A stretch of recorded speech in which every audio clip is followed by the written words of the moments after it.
Molecule है, इसमें बोला है ना कि इनोलाइजेबल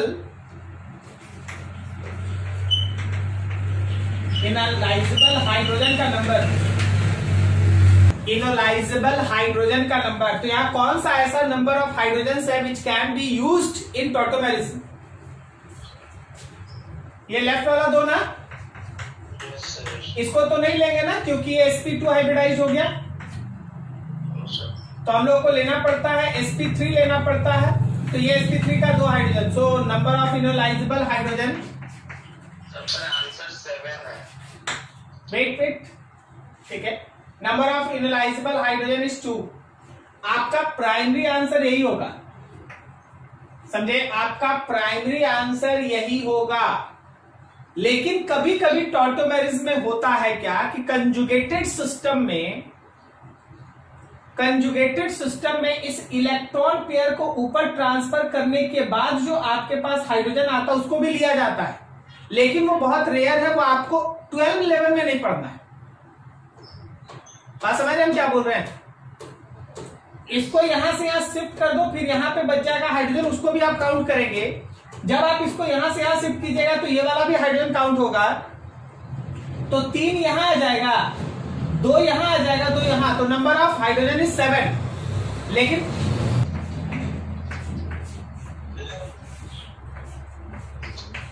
हाँ ऐसा है ना, देखिए CH3। अब देख होता क्या, ये पेयर ऑफ इलेक्ट्रॉन ऊपर जाता है, ये यहां से यहां शिफ्ट कर जाता है। ये हम लोग को पढ़ना नहीं है, 12 लेवल में हम लोग को ये डिस्कस नहीं करना है।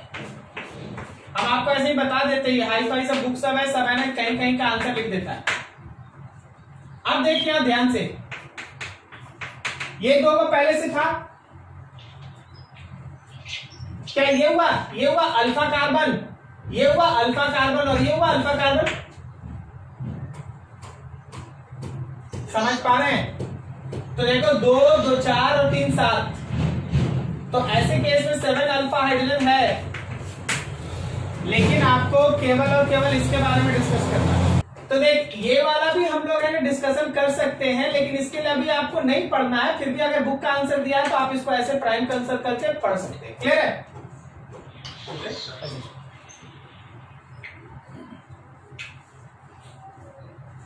ये वाला तो हम लोग कर रखे हैं ना, which of the following have negligible enol content, जिसमें एंटी एरोमेटिक बन रहा था, याद है? Yes sir. तो वो हम लोग कर रखे हैं। दूसरा वाला अपने से देख लेना। थर्ड वाले में पता नहीं क्या पूछा,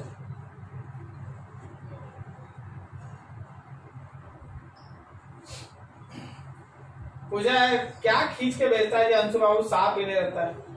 which of the following compound has highest enolic content, इसमें से किसका?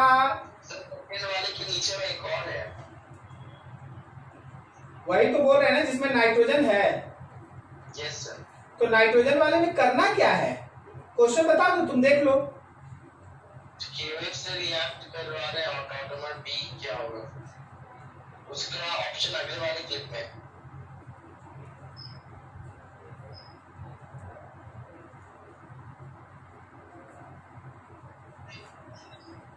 क्वेश्चन ही नहीं दिख रहा है यार, क्वेश्चन अगले क्लिप में, उसका ऑप्शन क्वेश्चन पहले वाले।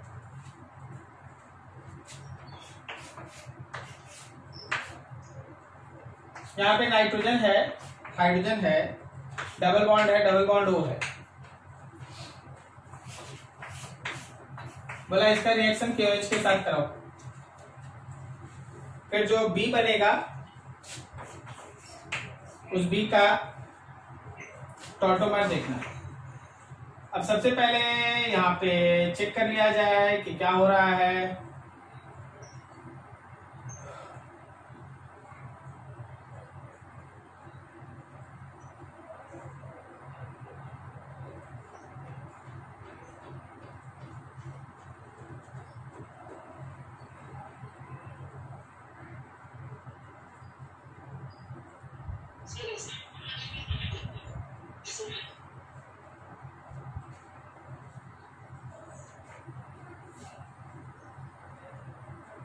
एक मिनट,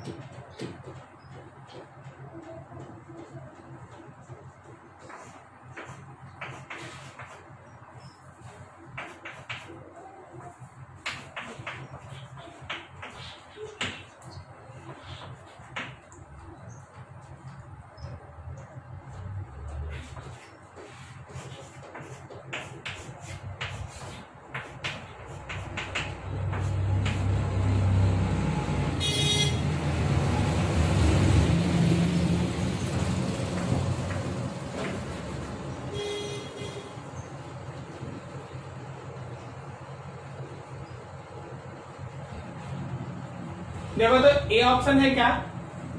यस सर। देखो ध्यान से, इसका ड्राइविंग फोर्स है ना एक्चुअली एरोमेटिसिटी है। एरोमेटिसिटी को ध्यान में रख के इसको बनाना है। देखो ये क्या हुआ, KOH का मतलब है OH माइनस, सो OH माइनस का मतलब हो गया कि ये H प्लस को लेके निकलना चाहेगा तो ये अपना पेयर ऑफ इलेक्ट्रॉन नाइट्रोजन को देगा। क्लियर है? तो हम उसी चीज को यहां पे दिखा दिए कि चलिए अपना पेयर ऑफ इलेक्ट्रॉन नाइट्रोजन को दे दिया।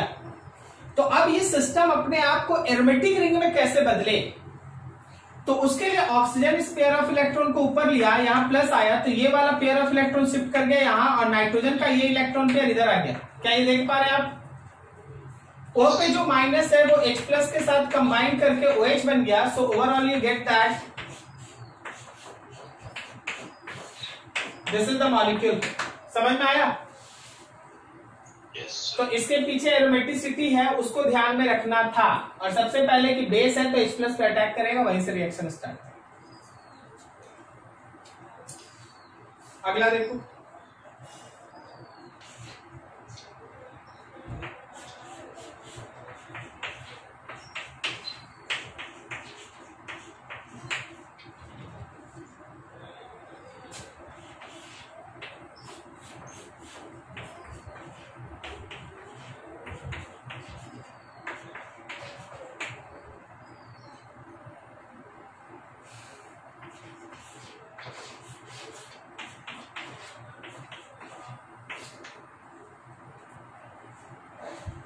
देखो हम लोगों को बताना है कि इसमें सबसे ज्यादा इनोलिक कंटेंट किस केस में होगा। इनोलिक कंटेंट तो आपको पता करना पड़ेगा कि मोस्ट एसिडिक हाइड्रोजन कहां है।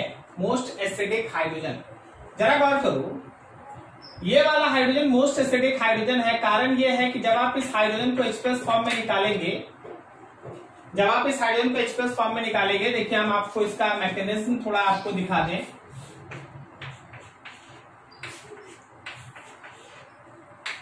H और H, कोई भी हाइड्रोजन जब जाएगा अपना पेयर ऑफ इलेक्ट्रॉन यहां देके जाएगा तो ये इसके ऊपर शिफ्ट कर जाएगा, और लगभग तुम्हारे पास जो स्ट्रक्चर बना वो हुआ O माइनस के साथ H प्लस, यहां डबल बॉन्ड, और बाकी ऐसे। और सेम कॉन्सेप्ट इधर भी हो सकता है। अब देख होता क्या है कि कोई एक ऐसा ग्रुप जो कंजुगेटेड सिस्टम का फॉर्मेशन कर सके। कंजुगेटेड सिस्टम जैसे हम यहां फिनाइल को बनाना चाहेंगे, double bond double bond double bond, और यहां से ऐसे जुड़ा है। क्या आप समझ पा रहे हैं यहां पर? अब देखिए, अगर ये कंजुगेटेड फॉर्म इधर तो है ना, अभी ये कंजुगेटेड सिस्टम है ना, जब आप इसका इनोलिक कंटेंट ऐसे ड्रॉ करते हैं, ये ऊपर चला जाता है, तो भी आप इस मॉलिक्यूल को गौर से देखिएगा,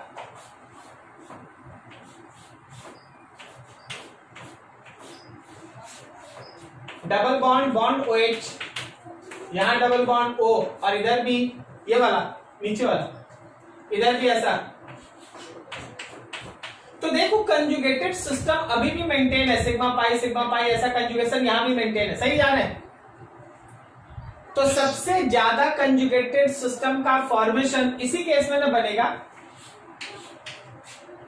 इधर भी अगर हम लोग हाइड्रोजन इधर डाल देते तो भी एक कंजुगेटेड सिस्टम बनता। तो कंजुगेटेड एल्कीन या conjugated enol is more stable. Conjugated enol जो है वो ज्यादा स्टेबल होता है। ठीक है, सो आई होप सो। देखो जरा सी वाला,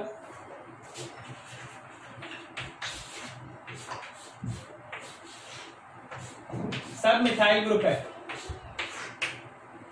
बोला इसका GI कितना होगा ये हम लोग को बताना है। सोचते चलो।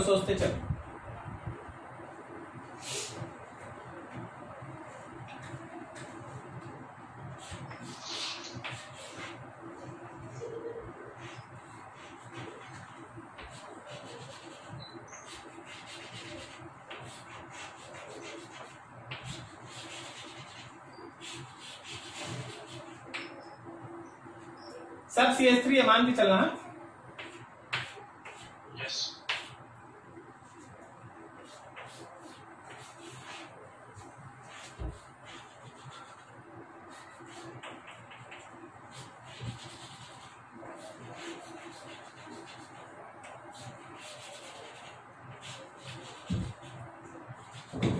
क्या इसको लेके आप अभी ट्रांस बोल सकते हैं? ये दोनों लेके शेष, तो वही दोनों लेके ट्रांस हो सकता है अभी। अगला देखो,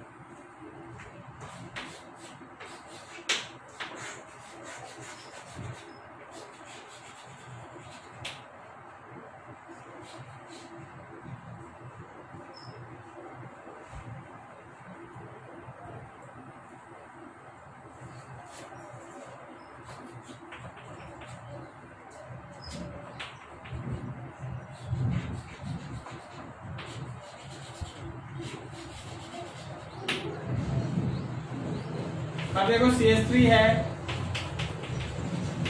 ये सब CH3 है।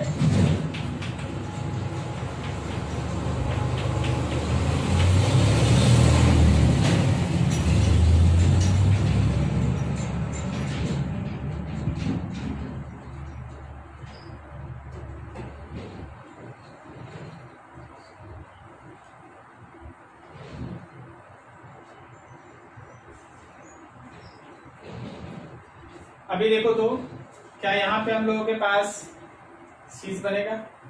ये दोनों मिलके एक अलग कॉन्फ़िगरेशन तैयार किया।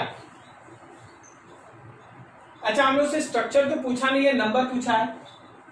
क्या हम लोग नंबर के लिए सीधा काम करते हैं? ऐसे देखना, समझना सब कुछ। इसको और इसको चुनिए। क्या ये मेरा sp3 हाइब्रिडाइज्ड है और दो एटम अलग अलग ग्रुप अटैच्ड है? तो ये एक स्टीरियोजेनिक सेंटर। अब देखना, इसको और इसको लो, क्या ये दोनों भी sp3 हाइब्रिडाइज्ड है और दो अलग अलग ग्रुप है? तो ये भी एक स्टीरियोजेनिक सेंटर है। तो 1 + 1 2 हो गया। इसको और इसको लीजिए, तो ये भी है एक। अब बोलो, इसको और इसको लेंगे, होगा एक, लेकिन ये तो सिमेट्री है ना इसके जैसा। इसका मतलब कुल मिला के स्टीरियोजेनिक सेंटर 3 है। अब मॉलिक्यूल जैसे दिया है उसको देखो, वो सिमेट्रिकल है या असिमेट्रिकल? सिमेट्रिकल है। तो नंबर ऑफ GI का वैल्यू हम लोग पढ़े थे 2 power n-1 plus 2 power n-1/2, यही था ना? सिमेट्रिकल रहे और अगर ऑड रहे तो 2 पावर 3-1 प्लस 2 पावर 3-1/2, 4 + 2। देखो जी आंसर 8 है आंसर। 8। Yes sir. 8 में और सोचो फिर, अनसिमेट्रिकल है क्या ये? अनसिमेट्रिकल रहेगा तभी 8 आएगा। अनसिमेट्रिक तो दिख नहीं रहा, लेकिन वैसे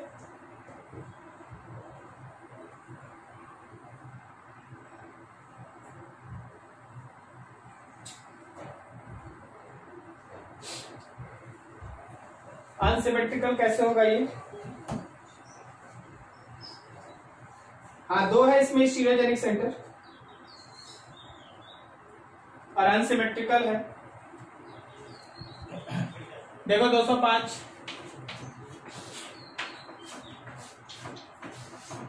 1 2 3 4 5। देख, इन दोनों को ले या इन दोनों को, एक ही हुआ ना? Yes sir. तो स्टीरियोजेनिक सेंटर 1 वहां। अब इन दोनों को लो या इन दोनों को, एक ही हुआ ना? यस। तो एक और 2। अब देखिए 5 है, तो सिमेट्रिकल है कि अनसिमेट्रिकल? अनसिमेट्रिकल हो गया। तो नंबर ऑफ GI होता है सीधा हम लोग का 2 पावर n। देखो तो आंसर 4 है सर। तो ठीक ही ना चल रहा है भाई? हाँ सर, हाँ सही, ठीक चल रहा है। ये वाला ठीक है, अनसिमेट्रिकल में आ रहा है हम लोग।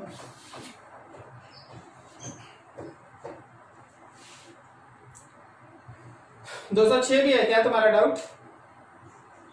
Yes sir. चलो 206 वाला एक नया तरह का चीज है, उसको हमको थोड़ा सिखाना पड़ेगा तब बनेगा। चल बनाते हैं। ये समझ में आया ना? Yes sir. चलो क्वेश्चन बढ़िया है, सब अच्छे से देखिएगा। ठीक हुआ, ये भी क्वेश्चन साथ में था। तो देखो यहाँ अनसिमेट्रिकल माने आंसर मैच किया, तो तो हमको नहीं लगता वो किसी भी हिसाब से सिमेट्रिकल है, वो अनसिमेट्रिकल है। सो आंसर 6 ही होगा। ठीक है,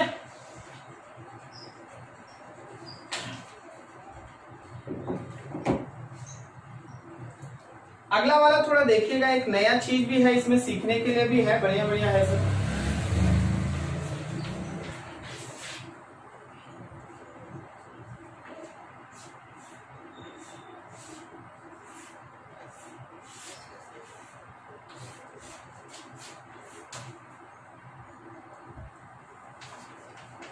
CH3H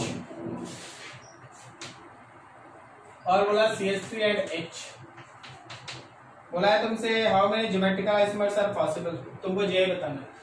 सबसे पहले तो ये समझना है कि ये जीआई शो कैसे करेगा। अच्छा आपको पता है ना यहाँ का हाइब्रिडाइजेशन sp3 ना।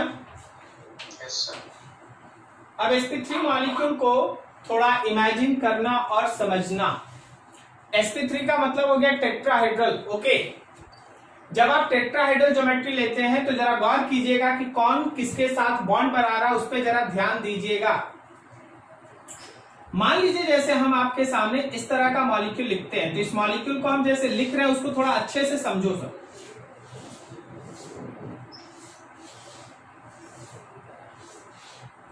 सी दैट बोर्ड के अंदर डैश बना दिए, तो ये बोर्ड के बाहर तो सॉलिड बना दिए। समझ में आया? यस सर, वो नीचे है। और यहाँ पे दो ग्रुप बोर्ड में। अब देखो समझो, तो ये तो बोर्ड में होगा ना, ये बोर्ड, ये प्लेन कैसा, ऐसा प्लेन है ना ये, तो ये प्लेन बोर्ड में मिलेगा आपको। ठीक है, फिर देखिए, फिर जब इसका आएगा ना तो बोर्ड के अंदर और बोर्ड के बाहर मिलेगा। फिर अगला लीजिएगा तो बोर्ड के प्लेन में मिलेगा। फिर अगला लीजिएगा तो बोर्ड के अंदर और बोर्ड के बाहर। क्या आपको ये 3 डायमेंशनल फिगर समझ में आ रहा है? सब कोई देख लो बढ़िया से,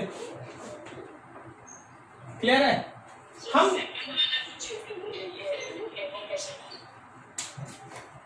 क्या देखो 4 ग्रुप,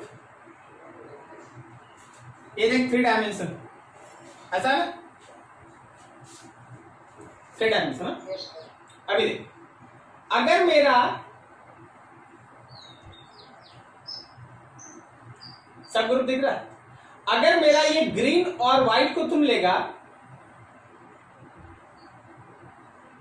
अगर मेरा ग्रीन और व्हाइट को लेगा तो वो प्लेन में आएगा, तो ये दोनों येलो जो है वो प्लेन के परपेंडिकुलर होगा। क्या बोलता है? सही है? टेट्राहेड्रल ज्योमेट्री का मतलब यही होता है कि अगर आप इसको प्लेन के परपेंडिकुलर लिए हैं तो ये प्लेन के अंदर है, प्लेन में है, प्लेन के परपेंडिकुलर है। तो जब ये वाला आप साइकिल बनाइएगा तो वो प्लेन में आएगा और ये वाला साइकिल प्लेन के परपेंडिकुलर होगा। क्या समझ में आ रहा है? अब यहां देख, अगर हम इसको लिखते हैं हॉरिजेंटल प्लेन, तो ये वर्टिकल प्लेन, ये हॉरिजेंटल प्लेन, ये वर्टिकल प्लेन, ये हॉरिजेंटल प्लेन, ये vertical plane and so on so on. Yes sir. जैसे आप क्यूमुलेंस पढ़े ना, बस वही चीज चल रहा है। जैसे आप क्यूमुलेंस पढ़े ना, बस वही चीज यहां चल रहा है।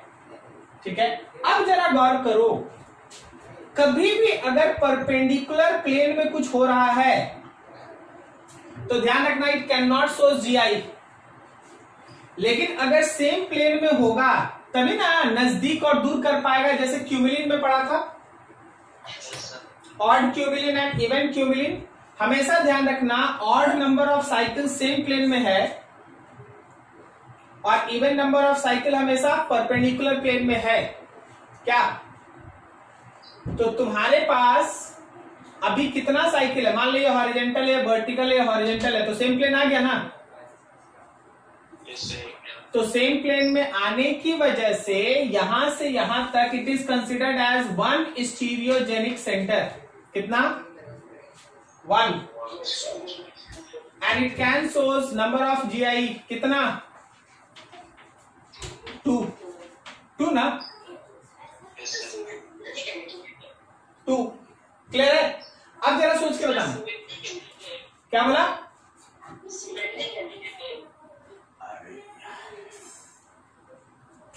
सीस और ट्रांस दो को बनेगा, बस सिंपल बात है। दोनों CH3 एक तरफ है तो सीस है, दोनों CH3 अपोजिट में तो ट्रांस है। देखो अगला, अब मान लें हम तुम्हारे सामने ऐसा साइकिल बनाते हैं और यहां CH3 लिख देते हैं, H लिख देते हैं, और फिर यहां CH3 लिख देते हैं और H लिख देते हैं। अब देखो ये हॉरिजेंटल है, ये वर्टिकल प्लेन है, क्या बोलता है ये GI शो करेगा या नहीं करेगा? नहीं करेगा sir. Can not show GI। वही क्यूबलिंग ऐसा है, ठीक है ना, परपेंडिकुलर है, आप घुमा भी दीजिएगा तो डिस्टेंस नहीं बदलेगा, so it can not show GI। क्या आपको ये लॉजिक समझ में आ रहा है इस पूरे मॉलिक्यूल का? Yes sir. Just like cumulene की तरह सर्व कर रहा है। हॉरिजेंटल प्लेन, अगला वर्टिकल प्लेन, फिर हॉरिजेंटल, फिर वर्टिकल, हॉरिजेंटल वर्टिकल। तो कभी भी अगर ऑड नंबर ऑफ साइकिल रहा तो कैन सोज GI, बट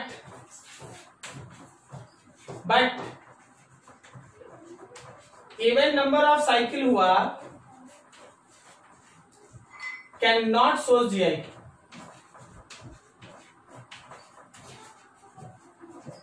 ये GI शो नहीं करेगा।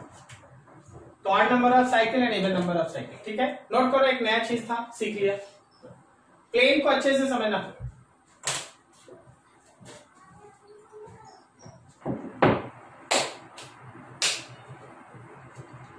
लास्ट टाइम हम लोग ऑप्टिकल आइसोमेरिज्म स्टार्ट किए थे, जिसमें तुमको ये बताया गया था कि अगर हम किसी लाइट को पोलराइड से पास करते हैं तो लाइट का इलेक्ट्रिक फील्ड एक सर्टेन डायरेक्शन में वाइब्रेट करने के लिए रिस्ट्रिक्ट हो जाता है।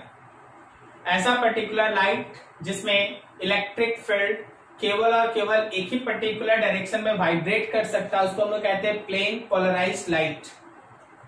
जब आप किसी प्लेन पोलराइज्ड लाइट को किसी क्रिस्टल से, किसी कंपाउंड से पास करते हैं और आप ऐसा देखते हैं कि आपका जो plane of vibration of electric field है वो रोटेट कर गया है आइदर क्लॉकवाइज और anti clockwise.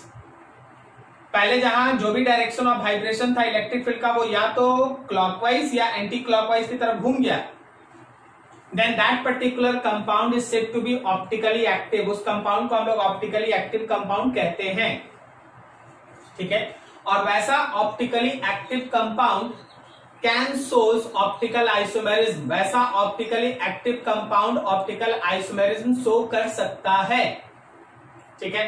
Now we have to discuss about what is optical isomerism and how what are types of optical isomerism. जरा देखना और ध्यान से समझना।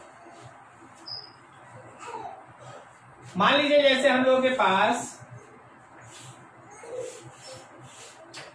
इसके अंदर मौजूद है कोई एक कंपाउंड, और इस कंपाउंड से जब आप प्लेन पोलराइज्ड लाइट को पास किए तो इलेक्ट्रिक फील्ड का जो प्लेन ऑफ वाइब्रेशन था जब वो दूसरे साइड से बाहर आया तो पता चला कि इलेक्ट्रिक फील्ड का प्लेन ऑफ वाइब्रेशन क्लॉकवाइज की तरफ घूम गया। This is rotation.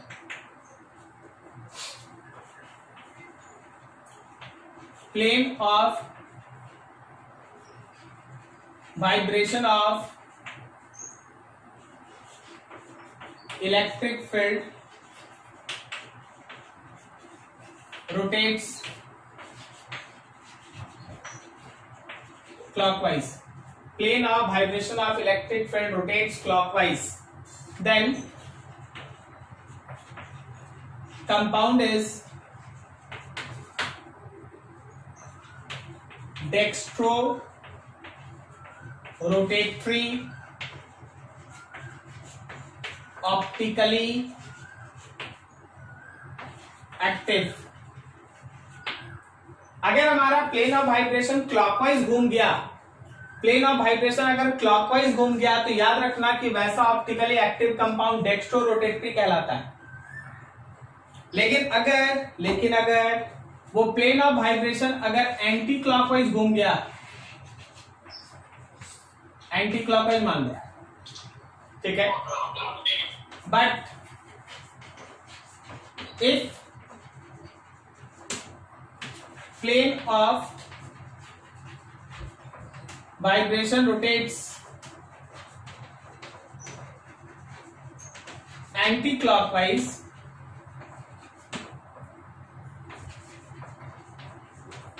then it is levorotatory, तब वो levorotatory आइसोमर की तरह काम करेगा। तो अगर एंटी क्लॉकवाइज, देखो अच्छे से समझो, अच्छे से यहां पे एक फिगर में समझो, अगर हमारा इलेक्ट्रिक फील्ड क्लॉकवाइज घूम गया तो ये डेक्स्ट्रो रोटेटरी है, डेक्स्ट्रो रोटेटरी। इसको हम लोग डी फॉर्म से दिखाते हैं, इसको हम लोग डी फॉर्म से दिखाते हैं, इसको हम लोग प्लस फॉर्म से दिखाते हैं। लेकिन अगर वही plane of vibration anti clockwise घूम गया लेफ्ट की तरफ, तो वो है लीवो रोटेटरी, वो है लीवो रोटेटरी। उसको हम लोग स्मॉल एल या माइनस फॉर्म से दिखाते हैं। तो कोई भी ऐसा ऑप्टिकली एक्टिव आइसोमर जो plane of vibration of electric field को क्लॉकवाइज घुमा दे, plane of vibration of electric field को क्लॉकवाइज घुमा दे, वो कहलाएगा डेक्स्ट्रो रोटेटरी आइसोमर, और जो घुमाएगा एंटी क्लॉकवाइज वो कहलाएगा लीवो रोटेटरी। डेक्स्ट्रो रोटेटरी का सिंबल डी या प्लस होगा, तो लीवो रोटेटरी का सिंबल एल या माइनस होगा। कोई दिक्कत यहां तक समझने में? किसी को दिक्कत यहां तक समझने में? बोलो जी। चलो ठीक। अब यहां देख, हम लोगों के पास ये कंडीशन बनाना होगा कि कौन सा ऑर्गेनिक कंपाउंड या कौन सा दिया हुआ कंपाउंड ऑप्टिकल आइसोमेरिज्म शो करेगा, ठीक है ना। उसके लिए condition for any molecule to show optical isomerism. इस टॉपिक को पढ़ने के लिए आपको दो चीज डिस्कस करना है। सबसे पहला कायरल सेंटर। सिंपल, आप कायरल सेंटर उस कार्बन सेंटर को कहते हैं जिसमें चारों ग्रुप अलग अलग हो। कोई ऐसा कार्बन जिससे जुड़ा हुआ चारों बॉन्ड पे अलग अलग ग्रुप्स मौजूद हो, that is said to be chiral centre, ठीक है। कोई भी ऐसा मॉलिक्यूल जिसमें एक सिंगल कायरल सेंटर है, कोई भी ऐसा मॉलिक्यूल जिसमें एक सिंगल कायरल सेंटर है, याद रखना वो ऑप्टिकली एक्टिव होता है।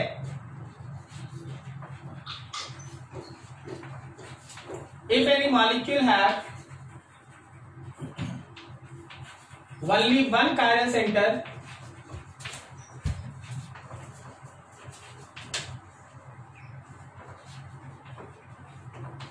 then it is optically active. कभी भी अगर हम लोगों के पास केवल एक ऐसा मॉलिक्यूल है जिसमें सिंगल एक ही कायरल सेंटर मौजूद है तो ऑप्टिकली एक्टिव होता है। जैसे आप एग्जांपल देखें, बताइएगा ये ऑप्टिकली एक्टिव है या नहीं।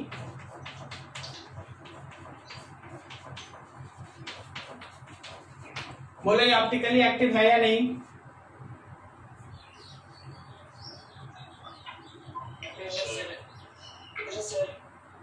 कहाँ है कायरल सेंटर इसका? सेकेंड वाला कार्बन इसका कायरल सेंटर है। Very good. CH3 bond, C bond, CH2 bond, CH3, एक है H और एक है OH, तो ये इसका कायरल सेंटर है, ये इसका कायरल सेंटर है। समझ में आ रहा है? तो ये ऑप्टिकली एक्टिव क्या हुआ? इसमें सारा ग्रुप अलग कहाँ है? Very good. नींद में है क्या वो?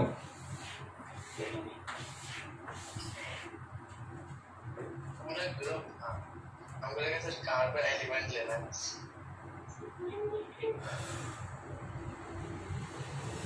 आप मेरा उत्साह है ना चरम सीमा पे पहुंचा दिए। हमको अब सोचना पड़ रहा है कि हम इतना जल्दी कायरल सेंटर लिख दें, हम ये सोचे कि तुम तो 11 में कुछ लाइन पढ़ा है, याद है ना आपको? पता इसके बाद अभी क्या होगा? अभी तो ऑप्टिकल आइसोमेरिज्म का 2% 4% भी नहीं आया है। जितना दिन में तुम लोग अभी पीछे वाला पढ़ा ना, जीआई पढ़ा और क्या बोलते हैं स्ट्रक्चरल आइसोमेरिज्म, उतना अकेले इसको लग जाएगा। अगर आप ठीक से पढ़िएगा तो उतना लग जाएगा, जबकि आप 11 में शायद 1 घंटा पढ़े होंगे।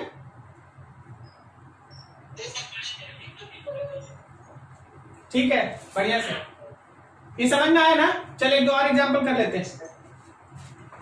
जहां नहीं समझ आए तो फटाफट बात करते चलना। क्या बोलता है, ये ऑप्टिकली एक्टिव है या नहीं?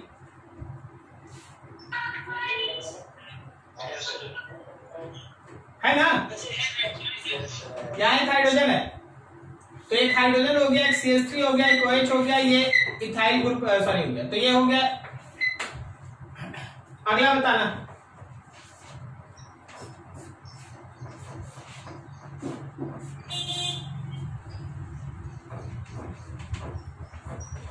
क्या बोलता है, इसमें कायरल सेंटर है या नहीं?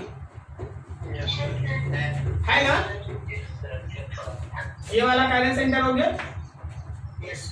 ठीक है, अगला मॉलिक्यूल देख के बताना। क्या बोलता है, इसमें कायरल सेंटर है या नहीं? नहीं है, क्योंकि ऊपर वाला नीचे वाला ग्रुप सेम है। समझ में आ रहा है?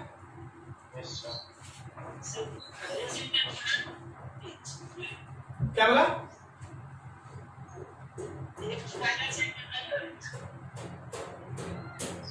कहाँ है? ये वाला बोल रहा है।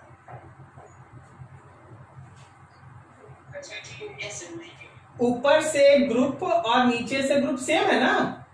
Yes sir, yes. कोई कायरल सेंटर नहीं। ओके,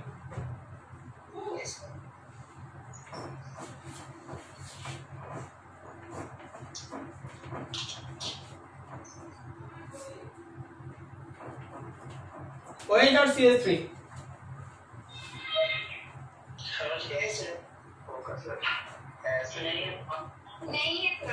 नहीं है ना? कंफर्म ना? दो कायरल सेंटर है, यहां भी है, यहां भी है। नहीं समझे? देख भाई, यहां H निकल गया। ठीक है, इधर से देख अलग तरह का, उधर से देख अलग तरह का ग्रुप। क्या ठीक है ना? तो ऊपर का कहानी ये कहता है कि अगर एक कायरल सेंटर है तो ऑप्टिकली एक्टिव होगा। हम गारंटी नहीं लेते हैं, 2 होगा तो क्या होगा, 2 वाला में चेक कर लेंगे। वैसे हम बता देते कि ये भी शो करेगा, लेकिन 2 वाले में हम गारंटी नहीं लिया। गारंटी के लिए अगला टॉपिक है। ओके, नोट करो।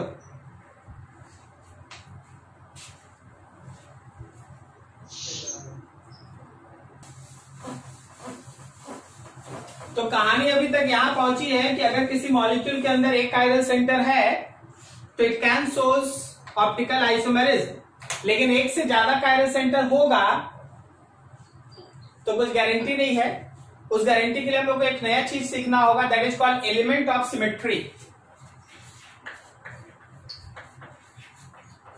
Concept of element of symmetry. अरे नाम से ही आधा चीज तो क्लियर हो गया इसमें।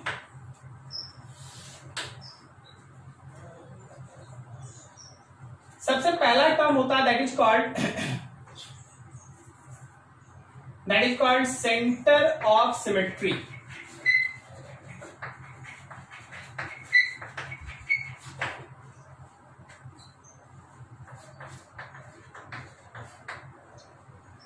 जब आप कोई मॉलिक्यूल बनाए तो उस मॉलिक्यूल के सेंटर पे एक पॉइंट हो जिसके डायगोनली अपोजिट में, हम इधर का बात नहीं कर रहे हैं, हम बोल रहे डायगोनली अपोजिट का जो ग्रुप्स है वो सेम हो, या एटम्स जो है वो सेम हो। डायगोनली अपोजिट एलिमेंट्स और ग्रुप्स अगर सेम है तो उस मॉलिक्यूल में सेंटर ऑफ सिमेट्री है।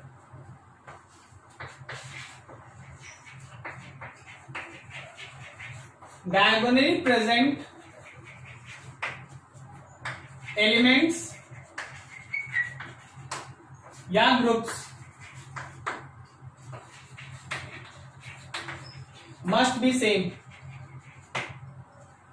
तो उसके अंदर सेंटर ऑफ सिमेट्री मौजूद है, उसके अंदर सेंटर ऑफ सिमेट्री मौजूद है। जरा देखो,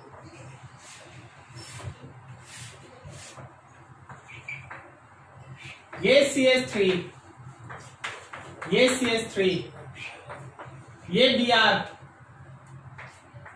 ये Br, समझना जाए। इस पॉइंट को अगर आप ध्यान में रखते हैं तो आपको दिखेगा कि ये CH3 और ये CH3 डायगोनली अपोजिट है और ये Br और ये Br डायगोनली अपोजिट है, सही है। तो इन Br को ध्यान में रख के, इन CH3 को ध्यान में रख के आप बोलेगा कि हाँ इसके पास सेंटर ऑफ सिमेट्री मौजूद है, सेंटर ऑफ सिमेट्री मौजूद है। लेकिन अगर हम इसी को ऐसे बनाएं, ये CH3, ये CH3, ये Br, ये Br, तो क्या इसके पास सेंटर ऑफ सिमेट्री मौजूद है? नहीं मौजूद है। क्या दोनों में अंतर समझ में आ रहा है? तो सेंटर ऑफ सिमेट्री के लिए डायगोनली अपोजिट डायरेक्शन में सेम टाइप ऑफ आइटम या ग्रुप मौजूद होना चाहिए, डायगोनली अपोजिट में। अभी ऐसा अपोजिट यहां नहीं लेना, ओके, ऐसा अपोजिट नहीं लेना, क्लियर है? इसको कहते हैं centre of symmetry. Second term होता है एक्सिस ऑफ सिमेट्री। वैसे ये काम का नहीं है, ये काम का नहीं है। जब आप किसी मॉलिक्यूल को एक लाइन के अबाउट में 360 घुमाएं,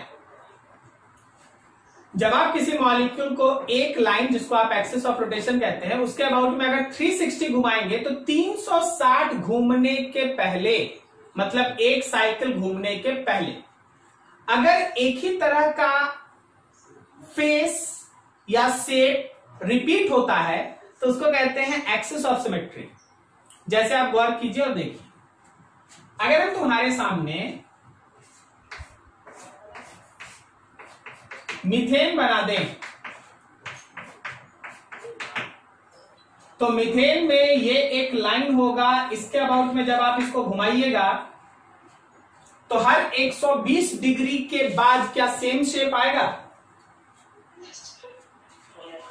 तो इसको हम लोग 3 फोल्ड एक्सिस ऑफ सिमेट्री कहते हैं। बोलो तो 3 फोल्ड क्यों हुआ? नाम में 3 फोल्ड क्यों है? 3 बार रिपीट होगा, ओके। अब देखना,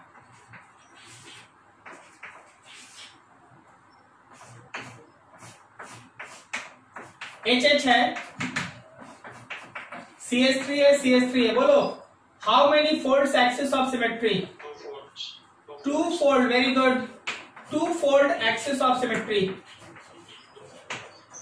समझ में आ रहा जी? ठीक। अब अगला देखना और समझना। तुम्हारे पास एक क्यूब है, तो क्यूब से ऐसा रहना चाहिए ना।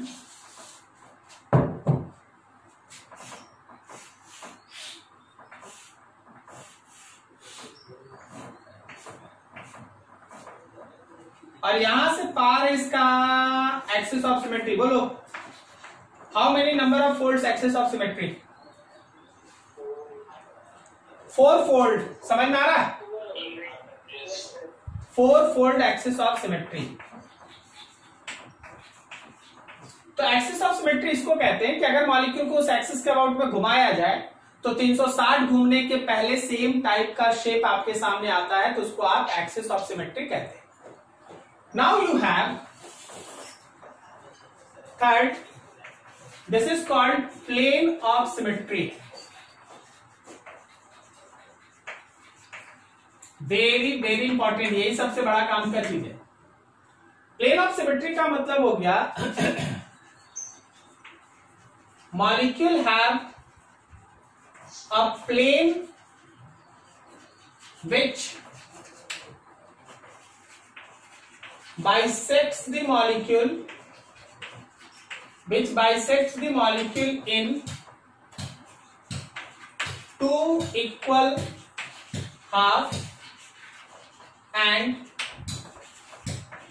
each half is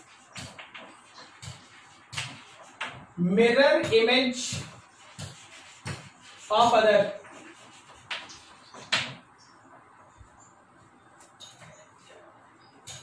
plane of symmetry एक प्लेन है, प्लेन ऑफ सिमेट्री एक प्लेन है जो पूरे मॉलिक्यूल को दो इक्वल हाफ में बाइसेक्ट करता है, इक्वली डिवाइड कर देता है और एक हाफ दूसरे हाफ का मिरर इमेज हो। जैसे एकदम बच्चा वाला बात, ए फॉर एप्पल क्या बोलता है, इसमें है नहीं है, ये क्या है, जिनका नहीं है ये क्या है,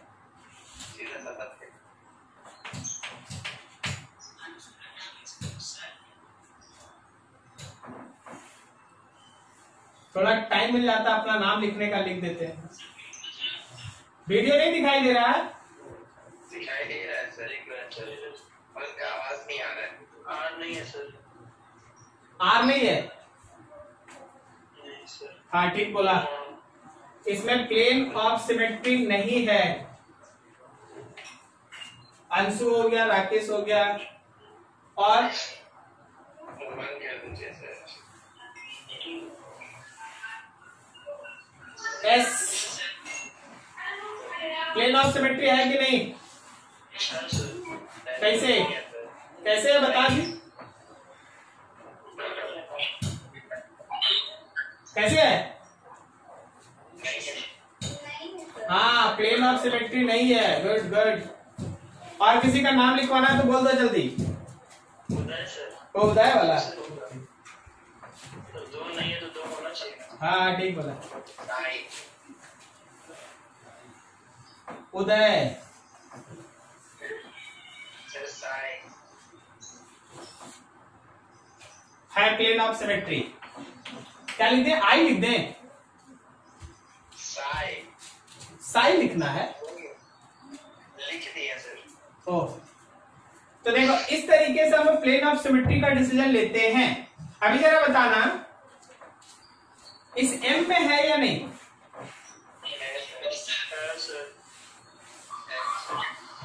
this is the plane of symmetry, correct है,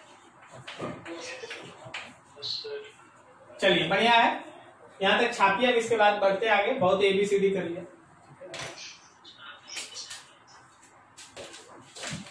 तो वो भाई बताना प्लेन ऑफ सिमेट्री है या नहीं।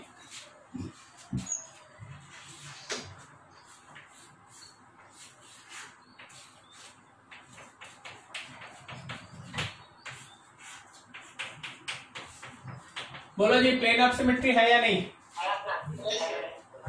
प्लेन ऑफ सिमेट्री है। और सेंटर ऑफ सिमेट्री का क्या हाल है या नहीं, एक्सिस ऑफ सिमेट्री का कोई बात नहीं करेंगे क्योंकि उसका उसका ऑप्टिकल आइसोमेरिज्म में कोई रोल नहीं है, ठीक है, बस वो एलिमेंट ऑफ सिमेट्री की तरफ पढ़ा दिया गया है लेकिन उसका रोल नहीं है, आप याद रखें। अगला एग्जांपल,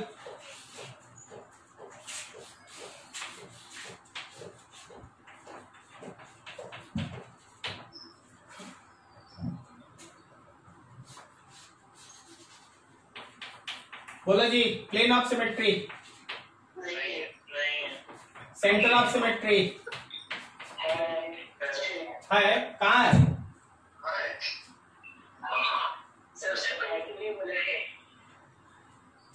नहीं ना है, हाँ नहीं है, नहीं है, वेरी गुड। अगला बताना, डर है पूरा कि गलती हो जाएगा इसलिए ध्यान से बताना। CH3 इसके अपोजिट में यहाँ ना,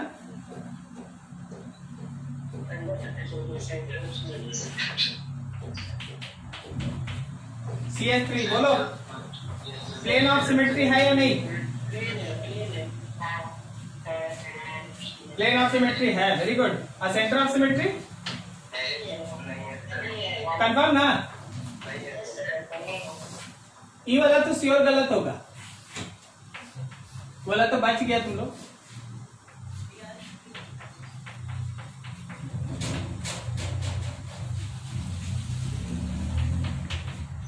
बोल भाई, प्लेन ऑफ सिमेट्री नहीं है सर। है या नहीं है? नहीं है सर। कंफर्म? अच्छा, अगर मेरा प्लेन यहां से पार हो तो? अरे भाई, तो प्लेन में ना रहेगा? होगा सर। वो तो प्लेन में ना आ जाएगा उमंग बाबू।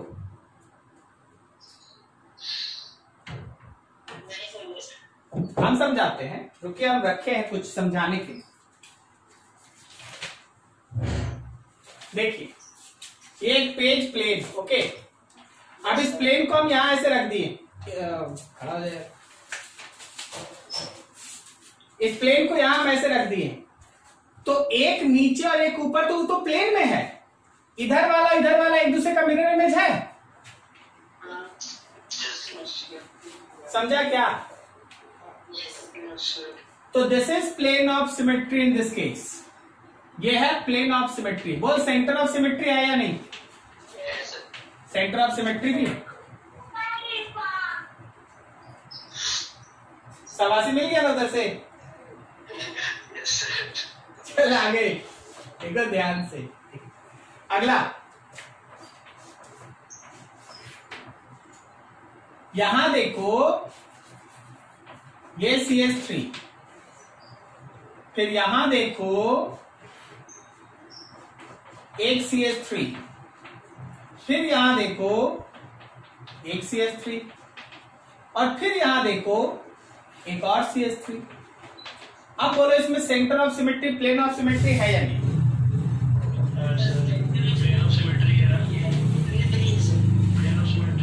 प्लेन ऑफ सिमेट्री है या नहीं है?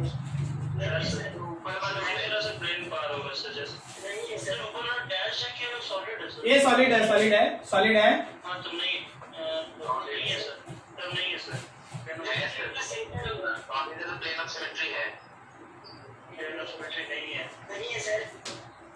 ठीक है, अब हम इसको जहां रख रहे हैं, देख लेना, ओके। बता जरा सोच के।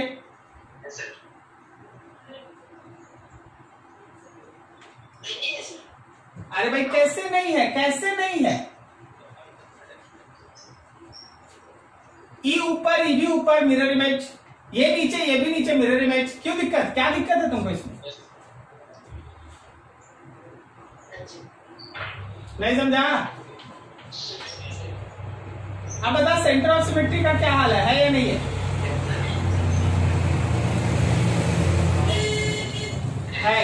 है ना? ठीक है, समझ में आया? अगला बताना। बहुत खुश दिखाई दे रहा तुम्हें।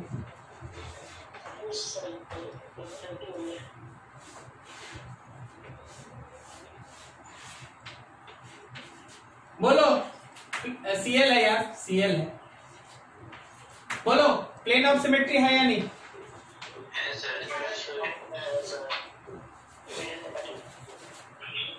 क्या बोला? ये वाला होगा?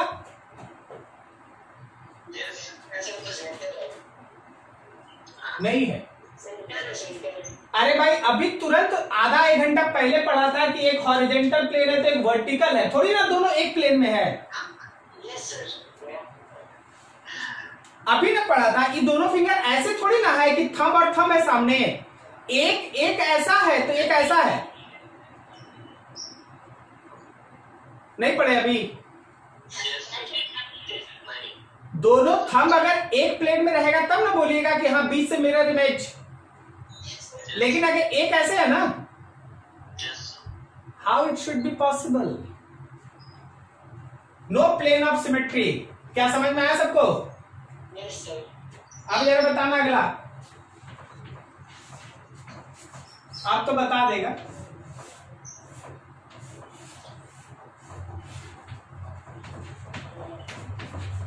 बोलो, है, ठीक है ना? ये हॉरिजेंटल है, वर्टिकल है, फिर हॉरिजेंटल आ गया, समझे ना?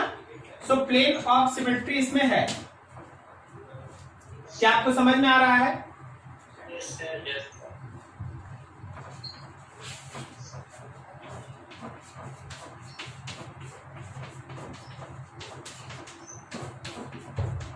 बोलो प्लेन ऑफ सिमेट्री है या नहीं?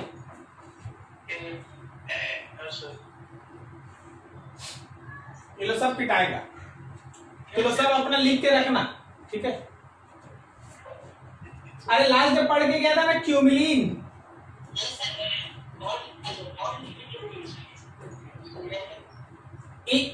इवन क्यूमिलीन है तो सेम प्लेन में है कि परपेंडिकुलर प्लेन में है? हाँ, तो इसमें प्लेन ऑफ सिमेट्री है या नहीं? नहीं है।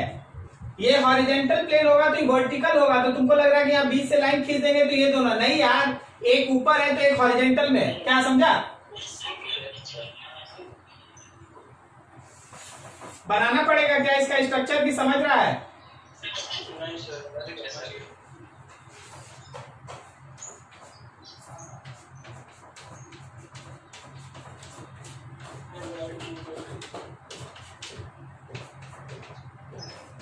क्या बोलता, प्लेन ऑफ सिमेट्री है या नहीं? कैसे है?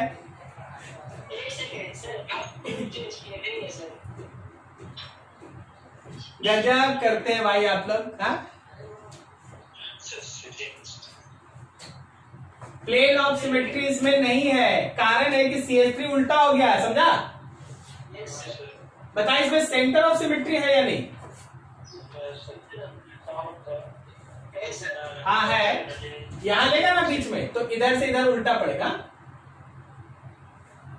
ठीक है? सेम प्लेन में आ रहा है, ये तो समझ में आ रहा है सबको? अब देखिए अपोजिट में होगा ना, तो सेंटर ऑफ सिमेट्री यहां, ठीक है? हाँ ठीक ठीक।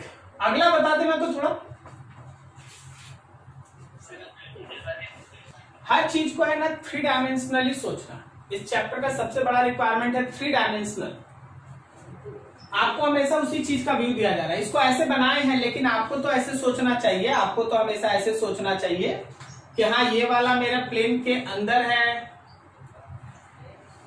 ये मेरा प्लेन के अंदर है, ये वाला मेरा प्लेन के बाहर है, लाइक दैट, समझे? फिर यहां देखो, ये मेरा प्लेन के अंदर, ये प्लेन के बाहर, ऐसा ऐसा, ये प्लेन के अंदर हो गया, ये वाला प्लेन के बाहर हो गया, फिर ये प्लेन में हो गया, फिर ये प्लेन के अंदर बाहर हो गया। समझ रहे ना बात को? तो आराम से एकदम है ना सीखते चलना है, कुछ हड़बड़ी है नहीं, आराम से देखते चलना है, like that.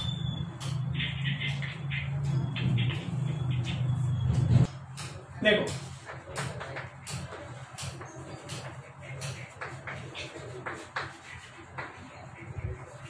In case of biphenyls, पहले तो आप बाइफिनाइल को समझे। बाइफिनाइल मतलब हो गया 2 फिनाइल रिंग का अटैचमेंट, ऐसा। अब एक बाइफिनाइल में ये पर्टिकुलर वाला प्लेन के अंदर है, तो दूसरा है प्लेन के बाहर, ठीक है? और दूसरा में ये प्लेन के परपेंडिकुलर, मतलब अगर ये हॉरिजॉन्टल प्लेन में होगा तो ये वर्टिकल, और फिर जो अगला अगर बना किसमें होगा बोलो अपने से? हाँ, हॉरिजॉन्टल प्लेन में होगा। बस वही बाईसाइक्लो वाला जो अभी सीखे थे वैसा ही। सो जब भी आप बाइफिनाइल देखिएगा ना, आपको ये चीज दिमाग में होना चाहिए, और तब आप डिसीजन लेंगे कि whether it have any kind of plane of symmetry or not, whether it have any kind of plane of symmetry or not, ठीक है? चलो देखो और एग्जांपल दो, आंसर दो। हर बार आपको ऐसे 3 डायमेंशन नहीं बना के दिया जाएगा, वो आपको खुद से सोचना पड़ता है।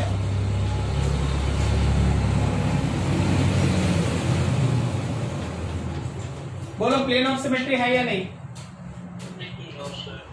क्या सबको समझ में आ रहा है कि प्लेन ऑफ सिमेट्री इसमें नहीं है?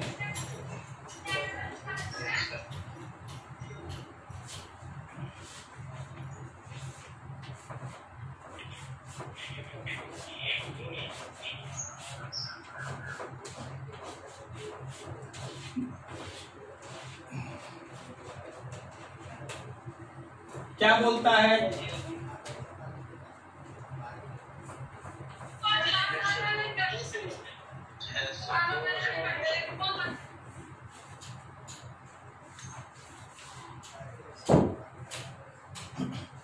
देखिए आप लोग अपना आंसर देने के लिए अपना ऑडियो रन रखे हैं, हम एकदम आपकी भावना को समझ रहे हैं, ठीक है, कोई इशू नहीं है, थोड़ा सा घर का बात चलता है, कोई इशू नहीं, लेकिन आप आंसर देते रहिए, कंटिन्यू विद दैट।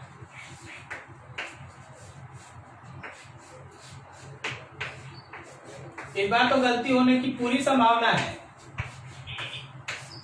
क्या बोलता है तुम लोग गलती करेगा कि नहीं, बोलो तो जरा, हम उस हिसाब से क्वेश्चन से। अच्छा,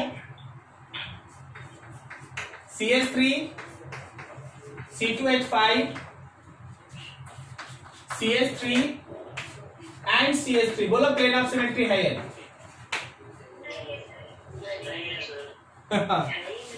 है ही नहीं, क्या बोलता है ही नहीं, है या नहीं?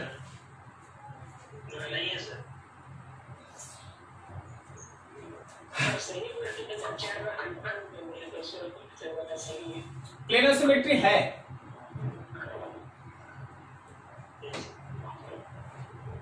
अच्छा, मेरा प्लेन अगर हॉरिजेंटल रख दें तो ये और ये तो प्लेन में आ जाएगा ना?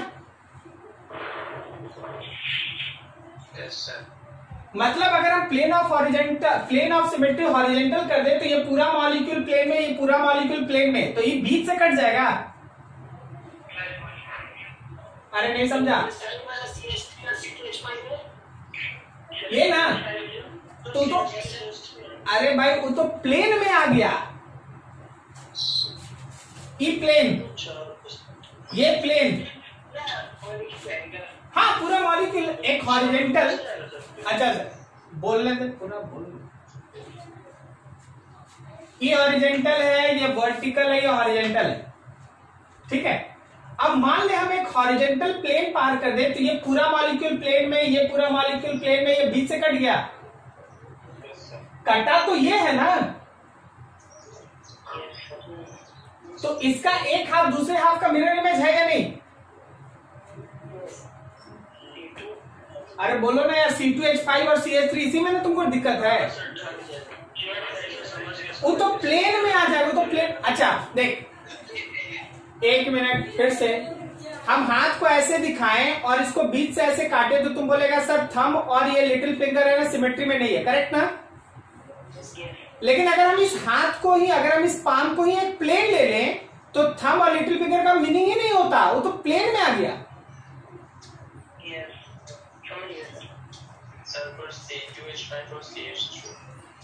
बीच से कट रहा गया। अगला मॉलिक्यूल बना रहे, देखना ध्यान से, अगला मॉलिक्यूल बना रहे, देखना ध्यान से। हाँ तो क्या करें, इजी दें, नया नया चीज कैसे सीखेंगे हम लोग जब तक गलती नहीं करेंगे?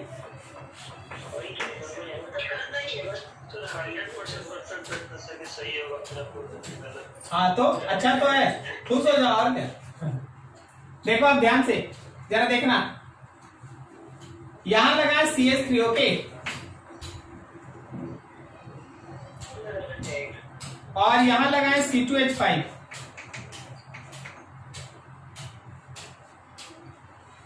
इसमें लगा दिए एक CH3 और यहां लगा दिए CH3, इसमें लगा दिए CH3 और यहां लगा दिए C2H5। बहुत बहुत सावधानी से इसका आंसर दीजिएगा, ये आज का लास्ट क्वेश्चन है, अगले दिन से फिर से यहीं से स्टार्ट करेंगे। सुनिए एक मिनट, हम जो दो प्लेन बोल रहे तुम दो प्लेन सोचना और फिर कट करना।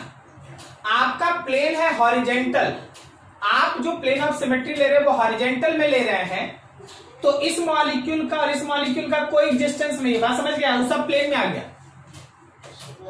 कटा ये ना। अब अगर ये बीच से कटा तो क्या ये एक दूसरे का मिरर इमेज है? बात खत्म, मतलब इसमें प्लेन ऑफ सिमेट्री मौजूद नहीं है। कोई बोला नहीं सर हम वर्टिकल ही प्लेन लेंगे, तो तुम वर्टिकल प्लेन जैसे ही लेगा इस मॉलिक्यूल का खत्म, कितना भी ग्रुप ड्रॉ कर लो सब खत्म, सब प्लेन में आ गया, करेक्ट है?